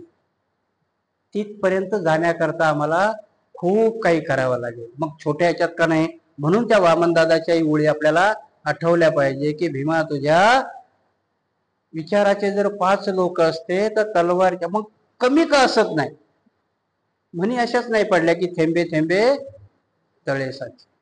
आपण 1 जुटताना, 2 जुटताना, 3 जुटताना धर्म सांगत गेला. सत्याला वेळ लागतो परंतु त्याला ध्यानात ठेवायची गरज पडत नाही. खोटं गोष्टीला तुम्हाला ते लक्षात ठेवावं लागतं. म्हणून खोटी गोष्ट का बार बार करावं लागते तर ती लक्षात राहावं म्हणून. सत्य गोष्टीला तुम्हाला लक्षात ठेवावं लागत नाही, फक्त त्याची आठवण करून द्यावं लागते. आठवण करून दिले की सत्य उजागर होतं. आणि आठवण करून देण्याचं कामच बाबासाहेबांनी बुद्ध आणि त्याचा धम्म, क्रांती आणि प्रतिक्रांतीमध्ये करून दिली. आपल्याला कुठपर्यंत त्याची आठवण राहणार आहे, आपण ती ठेवली पाहिजे. आम्ही आमचं उत्तर द्यायचो. भरपूर काही करायला नाही सांगितलं बाबासाहेबांनी. बाबासाहेब एका भाषणामध्ये म्हणतात की मी तुम्हाला सगळं, जसं बुद्धांनी सांगितलंय. बुद्धाकडे जीवक गेले होते. जीवक माहितीये कोणाला तुम्हाला, पहिला डॉक्टर आहे जीवक. जीवक हे भगवान बुद्धाकडे गेले कारण एवढे प्रभावित झाले होते की भगवंत मला प्रवज्या द्या. भगवान बुद्ध म्हटले नाही तुला प्रवज्या देता येणार. जे आरोप करतात की नाही भगवान बुद्धावरती, भगवान बुद्धांनी जीवकाला प्रवज्या नाही दिली. तुझं काम याच्यामध्ये नाहीये, तुझं काम ते आहे. बाबासाहेबही तुम्हाला तेच म्हणतात. मी तुम्हाला सर्वस्वी द्यायला सांगितलंय का. अरे ज्याच्याकडे पैसा आहे त्यातला 20वा भाग द्या तुमच्या कमाईचा. कितवा 20वा. चला तुझ्याकडे पैसा नाहीये, बुद्धी आहे, ती बुद्धी दिवसातले 2 तास द्या. ते सांगतात बाबासाहेब त्यावेळेस दिवसातले 2 तास बुद्धी द्या. तीही नाही, काय चांगला पहिलवान आहेस ना तर मग श्रम द्या. कुठेतरी विहार होतंय, कुठेतरी काही होतंय, तिथे श्रम द्या. ह्या 3 गोष्टी द्यायला बाबासाहेबांनी सांगितल्या. श्रम देणारे भरपूर आहेत. आजही बौद्ध धर्मामध्ये श्रम देणारे भरपूर आहेत. तुम्ही कुठेही आवाज द्या, श्रम देणारे येतात. अडचण आहे आमची पैशावाल्याची आणि बुद्धिवाल्याची. आणि खरी प्रतिक्रांती किंवा क्रांती कोणामधून होते, बुद्धिवाल्याकडून आणि पैशावाल्याकडून. कारण बुद्धीला जोपर्यंत अर्थाची चालना भेटत नाही, तुमचा पक्ष का वाढत नाही. बुद्धीची कमी आहे का तुमच्याकडे, आर्थिक पाठबळ नाही. आणि म्हणून आर्थिक पाठबळ नसल्यामुळे हे भगवान बुद्धांनी त्यांनी सांगितलं. भगवान बुद्धाची अर्थच व्याख्या घेतो आम्ही. चरत भिक्खवे चारिकं बहुजन हिताय बहुजन सुखाय. इथं थांबतो. ऍक्च्युली इथे बुद्ध थांबलेले नाही. बहुजन हिताय बहुजन सुखाय अनुकंपाय अर्थाय. त्यांच्या प्रती अनुकंपा करून आर्थिक गोष्टी त्यांना समजावून सांगा, हे बुद्धांनी सांगितलेलं आहे. आम्ही अर्धे, कारण पुढची सांगायला मग आम्ही समर्थ नाहीत ना. ते केलं पाहिजे, आम्ही ते करत नाही. आम्ही आमचेही मठ तयार केली.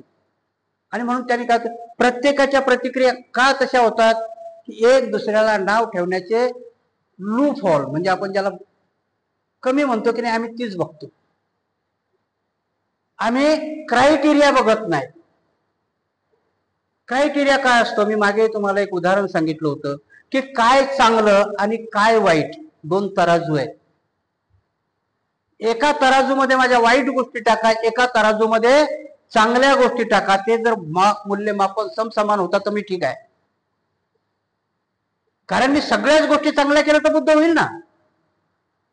बुद्ध होणं शक्य आहे का? मग काय शक्य आहे मला, की माझ्या हातून जर काही वाईट होत असेल तर माझ्या हातून काहीतरी चांगलं होतंय का. जर मी त्या माणसावर टीका करतोय, पुढच्या माणसावर टीका करताना तिसऱ्याने समीक्षा कशी केली पाहिजे.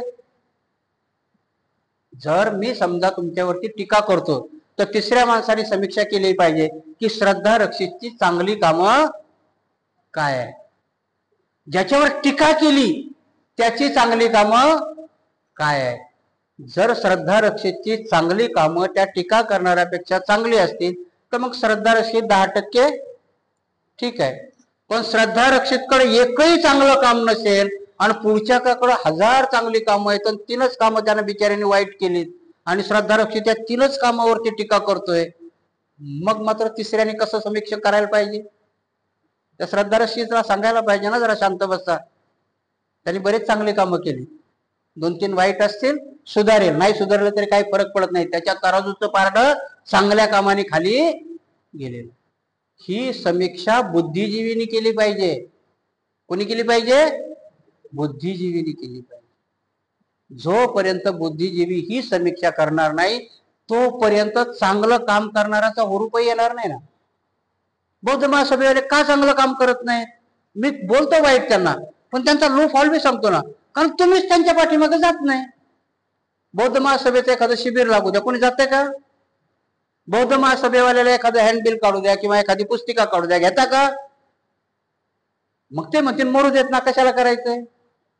जेवढे आपले कार्यकर्ते सांभाळता येतील तेवढं करा, बस झालं. कारण ह्या एकात एक गुंतलेल्या गोष्टी आहेत. त्यांनी एकात एक गुंतलेल्या गोष्टी, म्हणून मी सांगितलं ना की ते त्यांच्याकडे जर कोणी नाही आलं तर ते त्यांच्यापर्यंत जातात. कुंभमेळ्याला तुम्हाला ऑब्जेक्शन किती होतं की आम्ही इथे प्रत्येक गोष्टीवर ऑब्जेक्शन घेतो.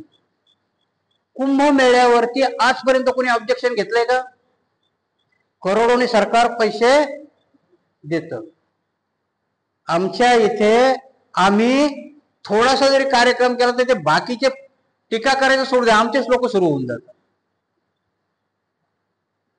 कशाला पाहिजे यांना पैसे, आहे की नाही. ह्या गोष्टी झाल्या पाहिजे की आम्हाला आमच्या चांगल्या कामाचं पारडं जर जड असेल तर काही वाईट कामाच्या गोष्टी, म्हणजे एकदमच वाईट नाही, एखाद्याने खून केलाय आणि खूप खार दानबीन करतोय म्हणून त्याला मोठं म्हणायचं नाही. ह्याही गोष्टी आम्हाला प्रज्ञेने कळल्या पाहिजे. नाही तर तुम्ही म्हणसाल की बाबा त्यांनी याला घर दिलं, त्याला चांगलं केलं, त्याच्या लग्नात गेला, त्याच्या पोरीला पोर केलं आणि 2 माणसं मारली, ते 2 माणसं मारले ते खूप मोठं पाप आहे. अशा माणसाला नाही. परंतु काही गोष्टीमध्ये तुम्हाला की ज्या गोष्टी प्रज्ञेने कळतील त्या आम्हाला कळल्या पाहिजे. आणि म्हणून बुद्धिजीवी लोकांचं खूप मोठं उत्तरदायित्व आहे तुम्ही ऐकणाऱ्यामध्ये. आणि होकल ॲडव्हर्टाईज आपली झाली पाहिजे बुद्धवंतामध्ये, कारण तुमच्याकडे देण्यासारखं भरपूर काही आहे. पैसा मोठी गोष्ट नाहीये, बुद्धी खूप मोठी गोष्ट आहे. पण विशेष काय की बुद्धी देण्याने ती कमी नाही होत, पैसा देण्याने कमी होतो. तुमच्या जवळ जर 1000 रुपये असतील, त्यातले 500 दिले तर 500 कमी होणार ना. पण तुमच्याकडे बुद्धाचा कर्मसिद्धांत सांगण्याची ताकद आहे तर तुमच्या जवळचा कर्मसिद्धांत निघून जातो का? तो तसाच राहतो तुमच्या जवळ. म्हणून बुद्धिवाद्याने बुद्धी देणं उलटे अजून तुमच्या बुद्धीमध्ये वाढ होते, ती दिली पाहिजे. परंतु बुद्धिवाद आज बुद्धी द्यायला तयार नाही. कारण बुद्धी आमच्यातले बुद्धिवादी कसे आहेत? कार्ल मार्क्स हा बुद्धिवादी होता. पैसा नव्हता त्याच्याकडे, 3 देश त्याला सोडून जावे लागले. पण जेव्हा त्याला हेगल नावाचा त्याचा शिष्य भेटला, तो उद्योगपती होता. त्यांनी त्याच्या पाठीमागे पैसा केला, तेव्हा तो दास कॅपिटल नावाचा मोठा ग्रंथ लिहू शकला आणि अर्ध जग कम्युनिस्ट झालं. ह्या गोष्टी असतात. भगवान बुद्ध कधी मोठे झाले? त्या वेळेच्या 36 गणापैकी आणि 16 राज्यापैकी सगळ्या राज्यांनी राज्याश्रय दिला होता. त्यावेळेच्या सगळ्या राज्यांनी डिक्लेअर केलं होतं की भगवान बुद्धावरचं साधं अतिक्रमणही आम्ही आमच्या राज्यावरचं आक्रमण समजू. बाबासाहेबाच्याही पाठीमागं जेव्हा सयाजीराव गायकवाड आणि छत्रपती शाहू महाराज उभे राहतात, तेव्हा बाबासाहेब विलायतेला जाऊ शकतात. कुठल्याही गोष्टी अशा सहज साध्य झाल्या का? जर समजा तुम्ही सयाजीराव गायकवाड आणि छत्रपती शाहू महाराज बाबासाहेबांच्या पाठीमागे उभे नसते राहिले, तर खरंच लंडनला जाऊन हे पदव्या स्वीकारणं शक्य होतं का? मग हे ऋणानुबंधही आम्हाला जपता आले पाहिजे. आणि म्हणून बाबासाहेब एका ठिकाणी लिहितात की शाहू महाराजाची जयंती अशी साजरी करा की जशी तुम्ही दिवाळी आणि दसरा करता. मला नाही वाटत आपण कधी केली शाहू महाराज. कुठल्याच गोष्टी नाही. का करायला सांगतात ते? कारण शाहू निर्माण होतील ना. जोपर्यंत आम्ही पुढच्याने आमच्यावर केलेल्या उपकाराची प्रतिभागी देणार नाही, तोपर्यंत पुढे उभा होईल का तो?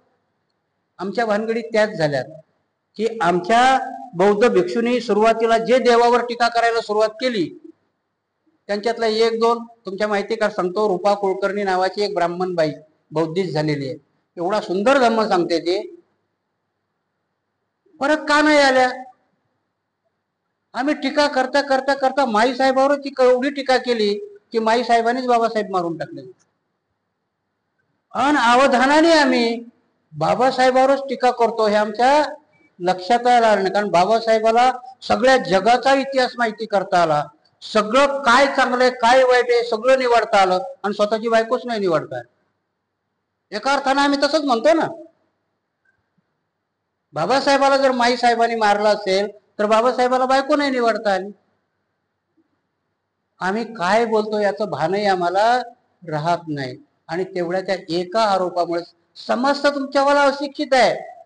तुम्ही बुद्धिजीवी लोक जे त्याच्या पुढे टाकाल त्या मार्गाने तो मेंढरासारखा जाईल. आणि म्हणून आजही आमच्या का 40-40 RPI होत आहेत? कारण समाज मेंढर आहे. मग त्यांना कधी बाळासाहेब चांगले वाटतात तर कधी आठवले चांगले वाटतात. आठवले करता तुम्ही लॉजिक काय देता की नाही सत्तेत गेलं पाहिजे म्हणजे काहीतरी फायदा होईल. आता हे लॉजिक तेच आहे ना. काय फायदा केला आठवले साहेबांनी? एखादा तरी आठवून दाखव बरं. काहीच नाही. कारण ह्या ज्या गोष्टी आहेत ह्या आमच्या अप्रज्ञेच्या आहेत. प्रज्ञावान जर झालात, आजही अजून आमच्या पुढे तेच टाकलं जातं की काय होतंय, आपण काय निवडून येऊ शकतो का? अरे बाबासाहेबांच्या काळात ह्या महाराष्ट्राचा विरोधी पक्ष बाबासाहेब होते. आणि त्यावेळेस शेड्यूल कास्ट फेडरेशन नावाचा ग्रंथ होता. 6 खासदार आणि 16 आमदार. आमच्या डोक्यालाच माहिती नाहीत अजून. कारण हे सगळं तुमच्या डोक्यातून पुसून टाकलेलं आहे. तुम्ही करू शकता ही शक्यताच मारून टाकलेली आहे. आणि म्हणून भगवान बुद्धही सांगितलं की यस तुम्ही पण बुद्ध होऊ शकता. आता आमच्या डोक्यात नाही बौद्ध धर्म लय अवघड आहे हो, कुठे काय होईल. बुद्धांनी सांगितलं नाही तू होऊ शकतोस. बाबासाहेबही बोलले की यस यू कॅन. तो मंत्र त्या अमेरिकेच्या श्वेतवर्णीय अध्यक्ष झाला त्याने स्वीकारला. तो तिकडे उभारला यस वी कॅन. बाबासाहेब जे बोलले होते की हो मी करू शकतो, तो ते अश्वेतवर्णीय ओमाबारी तिथे तो त्याच्या प्रचारात आणला तो की हो मी करू शकतो. तोपर्यंत काळा अध्यक्ष झाला होता का तिकडे? म्हणजे बाबासाहेबाच्या शब्दाची जादू तिथपर्यंत चालू शकते ती आमच्याकडे अजून नाही चालली. कारण ना आम्ही बाबासाहेब पूर्ण स्वीकारला ना आम्ही बुद्ध स्वीकारला. माझी अपेक्षा आहे की क्रांती आणि प्रतिक्रांती ग्रंथामध्ये बाबासाहेबांनी हे ग्रंथ याच्याच करता लिहिले की हे तुम्हाला भुलवण्याकरता लिहिलेली ग्रंथ आहेत. मनोरंजन आहे, कर्मकांड आहे, सर्व काही आहे. पण याच्यापासून कसली फल निष्पत्ती होणार नाही. ती बुद्धाच्या मार्गानेच गेल्याने होईल. आणि म्हणून हे सगळं जे काय निर्माण केलं ते बुद्धाच्या काउंटर करण्याकरता, क्रांतीला प्रतिक्रांती करण्याकरता. आणि म्हणून भगवान बुद्धाच्या क्रांतीला प्रतिक्रांती पुष्यमित्र शृंग, शंकराचार्य यांनी केली असेल. बाबासाहेबांनी केलेल्या क्रांतीलाही आता प्रतिक्रांती सुरू आहे. ती प्रतिक्रांती जर आपल्याला थोपवायची असेल तर ह्या ग्रंथाचे अर्थ आपल्याला कळले पाहिजे. आपल्यातला बुद्धिजीवी वर्ग, मी नेहमी बुद्धिजीवी वर्गालाच आव्हान करतो, कारण त्याची जबाबदारी मोठी. बुद्धिजीवी वर्गाने श्रद्धास्थानं, ह्या धर्माच्या वाटा आणि सांगण्याची जबाबदारी ही आपण स्वीकारली पाहिजे. या वर्षावासाच्या निमित्तानं आपल्यातून, ह्या साकेत बुद्ध विहारातून थोडी का होईना ती जाईल अशी अपेक्षा व्यक्त करून आजचं हे पहिलं प्रकरण नामधला वेदांत हा चॅप्टर संपलाय. उद्या वेदांताच्या सूत्रामधले, उद्या भगवद्गीतेवरची सूत्र आपण घेऊया.